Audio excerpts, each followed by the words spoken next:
Praise the lord పిల్లలు, welcome to beginner class. అందరు సిద్ధంగా ఉన్నారు కదా? మనం ప్రార్థనతో లెసన్ స్టార్ట్ చేసుకుందాం. అందరూ మోకరించి చేతులు జోడించి కళ్ళు మూసుకోండి. పరిశుద్ధ దేవానికి స్తోత్రం చెల్లిస్తున్నామయ్యా. మీ సన్నిధి మా మధ్యలో ఉంచండి ప్రభా. చిన్న బిడ్డలతో మీరు మాట్లాడండి యేసయ్యా.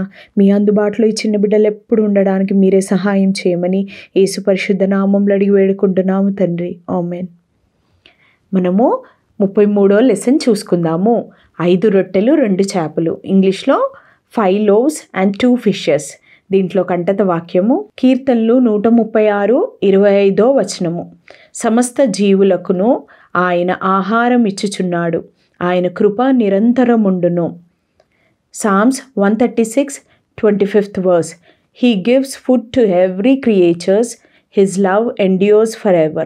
ఈ లెసన్లో మనం నేర్చుకునబోయే విషయం ఏంటంటే, మనకున్న ఏ కొంచెమైనను యేసయ్యకిచ్చిన ఎడ్ల ఆయన దాన్ని అభివృద్ధి చేయును. Jesus will greatly multiply our little things if we give them to Jesus. Okay, మరి మనం లెసన్లోనికి వెళ్ళబోయే ముందు మనం లాస్ట్ క్లాస్లో ఏం నేర్చుకున్నామో కొన్ని విషయాలు చూసుకుందాము. మనము మంచి స్నేహితుడు అనే లెసన్ చూసుకున్నాం కదా. దాంట్లో ఒక మనుష్యుడు యెరూషలేం నుండి ఎరికోకి ప్రయాణం చేస్తూ ఉన్నాడు కదా. ఆ మార్గ మధ్యంలో దొంగలు అతన్ని పట్టుకొని అతన్ని కొట్టి అతన్ని గాయపరిచి అతని బట్టలు దోచుకొని ఇంకా కూర ప్రాణంతో విడిచి వెళ్ళిపోయారు కదా. అయితే ఈ విధంగా అతను ఆ మార్గంలో పడి ఉన్నాడు. అప్పుడు అదే సమయంలో యాజకుడు తర్వాత లేవీయుడు వెళ్తున్నప్పుడు అతన్ని చూసి అతన్ని పట్టించుకోకుండా అటు ప్రక్కగా వెళ్ళిపోయారు. తర్వాత చివరికి సమరయుడు వస్తాడు కదా. అతన్ని చూసి అతని మీద జాలిపడి అతని యొక్క గాయములను కట్టి నూనెయు ద్రాక్షారసం పోసి అతన్ని పూటకుల్లవాని ఇంటికి తీసుకొని వెళ్తాడు కదా. అక్కడ ఆ పుట్టకుల్లవాని అతని యొక్క బాగోగులు చూసుకోమని చెప్పి ఇంకా వెళ్ళిపోతాడు. ఈ విధంగా ముగ్గురిలో ఆ మనుష్యునికి కష్ట సమయంలో సహాయం చేసినది ఆ మంచి సమరయుడు కదా. ఈరోజు లెసన్లో మనము యేసయ్య ఎంతో అద్భుతంగా అనేక ప్రజలకి ఆహారాన్ని పంచిపెట్టాడు. అది ఏ విధంగా జరిగిందో మనం చూద్దాము.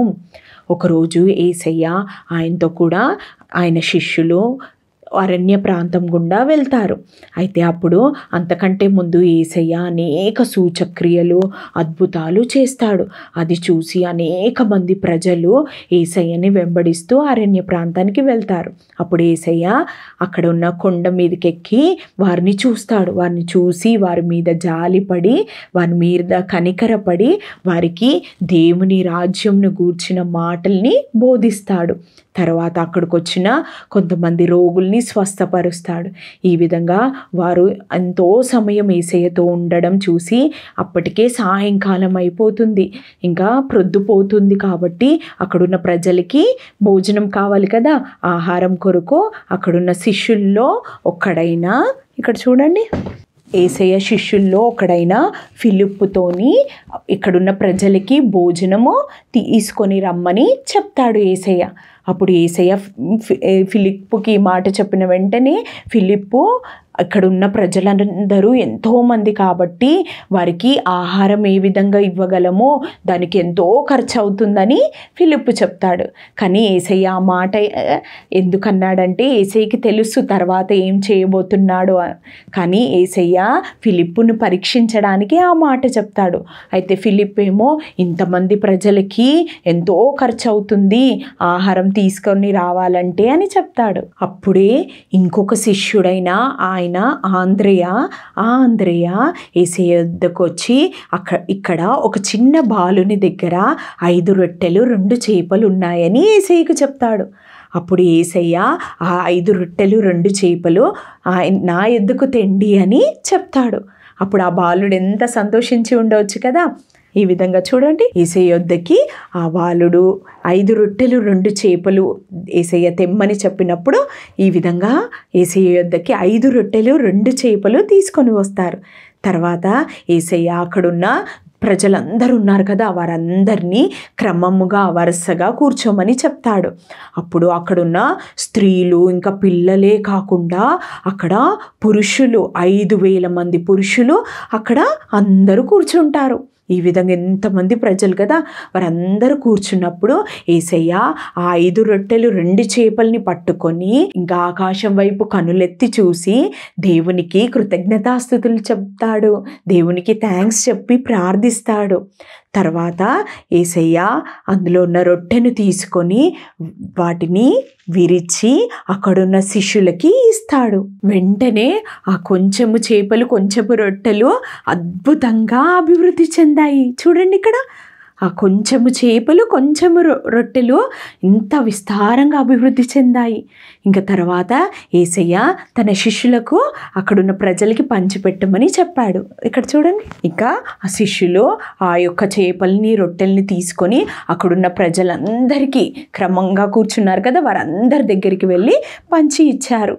ఈ విధంగా అక్కడున్న ప్రజలందరూ వాటిని తిని తృప్తిగా ఉన్నారు. ఇంకా ఆ రొట్టెలు ఆ చేపలు కూడా మిగిలిపోయాయి. ఇంత తృప్తిగా సంతోషంగా అక్కడ ఉన్న ప్రజలందరూ వాటిని తిన్నారు.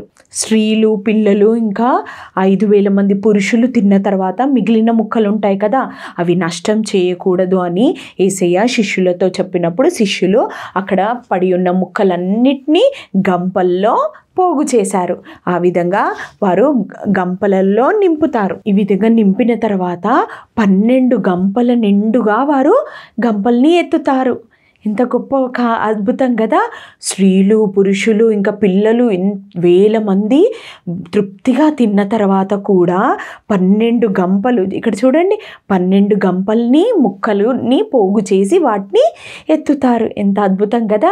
ఈ విధంగా దేవుడు చేసిన ఈ అద్భుతాన్ని చూసి అక్కడున్న ప్రజలు యేసయ్య యందు విశ్వాసం ఉంచుతారు, యేసయ్యని స్తుతిస్తారు, దేవుని స్తుతిస్తారు. ఇంతవరకు లెసన్ మీకు అర్థమైందని నమ్ముచున్నాను. ఇప్పుడు కొన్ని విషయాలు మనం ఈ లెసన్లో నేర్చుకుందాము. ముఖ్యంగా మనకున్న కొంచెమైనను యేసయ్యకి ఇచ్చిన ఎడల యేసయ్య దాన్ని అభివృద్ధి పరుస్తాడు. ఏ విధంగా అయితే ఆ చిన్న బాలుడు ఆయన దగ్గర ఉన్న కొంచెము ఆహారము అంటే 5 రొట్టెలు 2 చేపలు యేసయ్యకి ఇయ్యడానికి వెనకంజ వేయలేదు కదా. ఒకవేళ నేను యేసయ్యకి ఇస్తే నాకేముంటుంది అని అతను అనుకోలేదు. అది యేసయ్యకి ఇచ్చినప్పుడు యేసయ్య దాన్ని ఆశీర్వదించి అనేకులకి పంచిపెట్టాడు. అప్పుడు అనేకులు తిని తృప్తిగా ఉన్నారు కదా.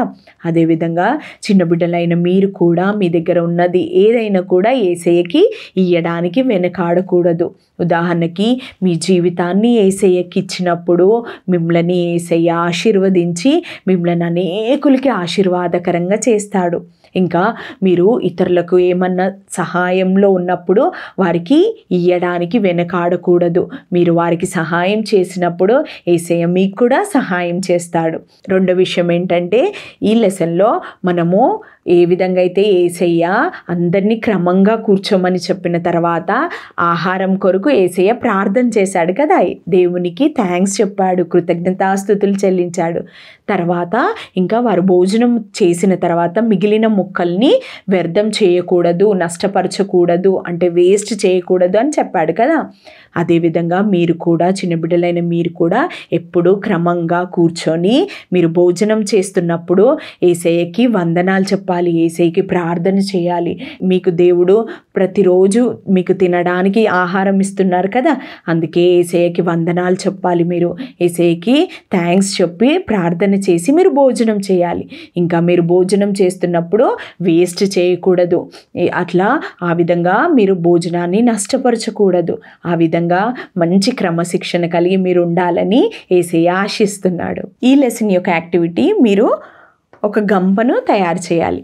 మీరు పెయింటింగ్ అన్నా లేకపోతే డ్రాయింగ్ అన్న వేసి ఆ పేపర్ని ఈ విధంగా కత్తిరించి దాని వెనకాల ఇంకొక పేపర్ అతికించండి ఒక గంప ఆకారంలో. దాంట్లో 5 రొట్టెలు 2 చేపల్ని కూడా డ్రా చేసి దాన్ని కట్ చేసి దానికి ఈ విధంగా అతికించండి. అతికించి దాని మీద ఒకవేళ తెలుగులో రాసినట్లయితే ఈ విధంగా రాయండి. మనకున్న ఏ కొంచెమైనను యేసయ్యకు ఇచ్చిన ఎడల ఆయన అభివృద్ధి పరచును. ఒకవేళ ఇంగ్లీష్లో రాసినట్లయితే Jesus will greatly multiply our little things if we give them to him అని రాయండి. దేవుని చిత్తం అయితే నెక్స్ట్ సండే స్కూల్ క్లాస్లో తప్పిపోయిన గొర్రె అనే లెసన్ మనం నేర్చుకుందాం. ఇప్పుడు ప్రార్థన ద్వారా ఈ క్లాస్ని ముగించుకుందాం. అందరూ చేతులు జోడించి మోకరించి కళ్ళు మూసుకోండి. పరిశుద్ధ దేవానికి స్తోత్రం చెల్లిస్తున్నామయ్యా. ఇంతవరకు మీ సన్నిధి మా మధ్యలో ఉంచినందుకే వందనాలు ప్రభా. అయ్యా, చిన్న బిడ్డలతో మీరు మాట్లాడిన మాటలు ప్రభా వారి జీవితంలో పని చేయనట్లుగా మీరు సహాయం చేయండి. వారు ప్రభా అనేకులకి ఆశీర్వాదకరంగా వారు ఉండడానికి ఈ దినాల్లో మీరే సిద్ధపరచమని యేసయ్య పరిశుద్ధ నామంలో అడిగి వేడుకుంటున్నాం తండ్రి. ఆమేన్.